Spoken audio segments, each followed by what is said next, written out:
김기현 전 대표는 오늘 나온 이재명 대통령의 국무회의 발언을 직격했습니다. 이 대통령은 지난 2일 국무회의에 이어 오늘도 정치에 개입한 종교단체 해산을 강조하면서 사실상 통일교를 겨냥했다는 해석이 나왔고요. 한 전 대표는 이 대통령이 통일교에 우리에게 돈 준 거나 말하면 죽이겠다는 공개 협박을 한 것이라며 마피아 영화 찍냐, 입틀막 협박이다 이렇게 비판했습니다. 오늘 나온 이 대통령 발언도 들어보겠습니다. 재단법인이든 개인이든 개인도 범죄를 저지르고 반사회적 행위를 하면 제재가 있는데 법인격 제도, 헌법과 법률에 위반되는 지탄받을 행위를 하면 해산시켜야지.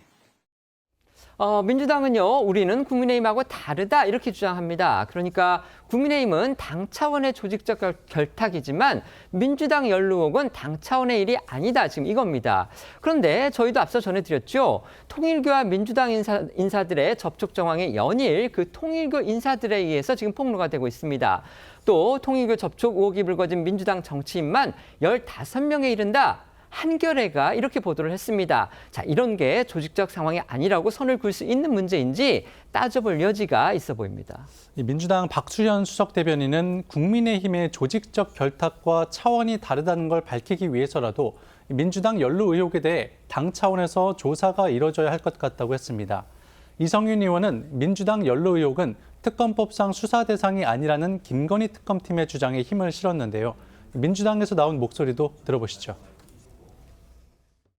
오히려 민주당이 국민의힘의 어떤 조직적 결탁, 통일교와의 이런 문제가 차원이 다르다라고 하는 것을 밝히기 위해서라도 이 부분은 당 차원의 그런 윤리감찰단의 진상조사나 이런 것들이 이루어져야 되지 않습니까? 국힘은 특검법을 한번 읽어봤으면 좋겠어요. 특검법에 보면 김건희, 윤석열과 관련돼야 됩니다. 선택적 수사? 이건 말도 안 되는 거죠.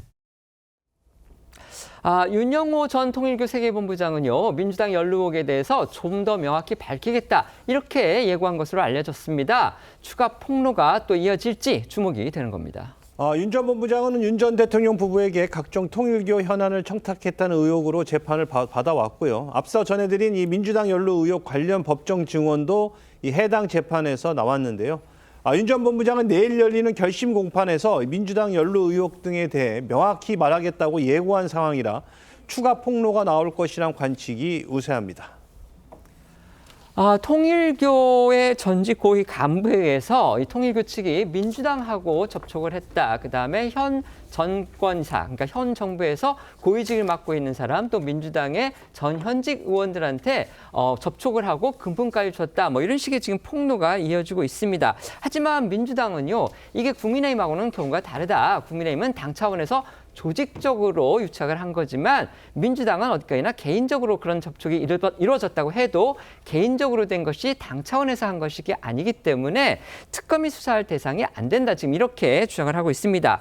그런데 어제 마침 또 특검에서 이 민주당과의 연루 의혹은 김건희 특검법과 관련한 수사 범위가 아니다. 이렇게 주장을 하면서 이걸 다른 수사기관한테 넘기겠다. 이렇게 지금 밝혔습니다. 어떻게 생각하십니까? 일단 통일교 관련해서 이 로비 의혹의 매개가 된 권성동 의원의 구속 사유는 20대 대선에서 통일교의 조직, 재정, 인사 등의 지원을 하는 대신 통일교의 현안을 해결해주는 대가로 1억 원을 수사했다는 내용입니다. 그리고 그 이후에 2023년 국민의힘 전당대회에서 조직적 당원 가입을 통해서 관여하려고 했던 부분에 대한 내용입니다. 그래서 이 부분은 김건희 특검법이 예정하고 있던 수사 대상인 것은 명백하죠.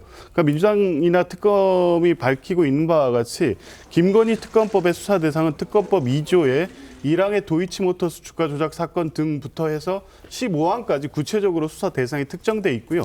16호에 위 1호에서 15호 사건과 관련해서 인지된 사건, 관련 사건으로 표시되어 있습니다. 그리고 사망에서 관련 사건의 의미를 1호부터 또 5호까지 설명하고 있습니다. 그 구체적 내용은 김건희, 윤석열, 명진, 건진법사 등과 관련된 범죄 혐의 사실로 국한됩니다. 그러니까 인지했다고 해서 수사 범위를 무한히 확장할 수 없는 것이고요. 아마 특검은 관련 범죄에 대한 기존의 어떤 판례 해석 등에 기초해서 민주당이 거론이 됐고 그거에 관련한 윤 본부장의 진술이 있다고 해서 이걸 수사 대상으로 삼는 건 특검법이 정한 수사 대상의 범위를 넘는 것이라고 판단한 것으로 보입니다. 그래서 별도의 사건 부여를 부여하고 수사 기록을 제조했다는 것이고 수사 기간이 끝나면 관련 수사 기간에 이첩한다는 것이니까요. 만약 불법이 있다면 당연히 수사하고 그에 대한 책임을 져야겠죠. 적어도 이 사안의 본질은 특검법의 수사 대상이 아니라는 것은 법 해석상 분명한 것 같습니다. 네. 통일교의 민주당에 대한 로비 의혹은 명백하게 김건희 특검법상의 수사 대상이 되고요. 수사 대상이 되는데도 수사를 하지 않았기 때문에 특검이 특검받아야 되는 겁니다. 앞서 저희가 본 영상에서 민주당 이성윤 의원이 특검법을 읽어보라고 하셔서 제가 좀 읽어드리겠습니다. 일단 김건희 특검법 2조 1항 16호는요.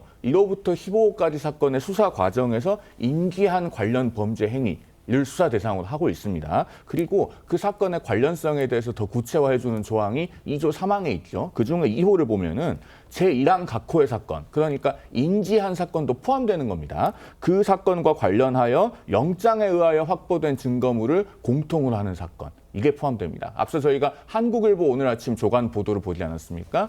이른바 통일교의 VIP 선물 리스트라고 하는 것 압수수색 영장을 통해 확보된 증거물입니다. 그렇기 때문에 명백하게 사건 관련성이 있는 겁니다. 특검도 이게 수사 대상이 된다고 판단했으니까 처음에 사건 번호 부여하지 않았습니까? 그러면서 수사도 하지 않고 이첩도 하지 않고 4개월을 방치했습니다. 이런 게 바로 직무유기고 만약에 그 금전의 성격이 단순한 불법 정치 자금을 넘어서 뇌물이고 3천만 원 이상이라면은 특가 뇌물이 되기 때문에 그걸 방치한 행위는 특수직무유기에 해당합니다. 특검이 특검받아야 합니다.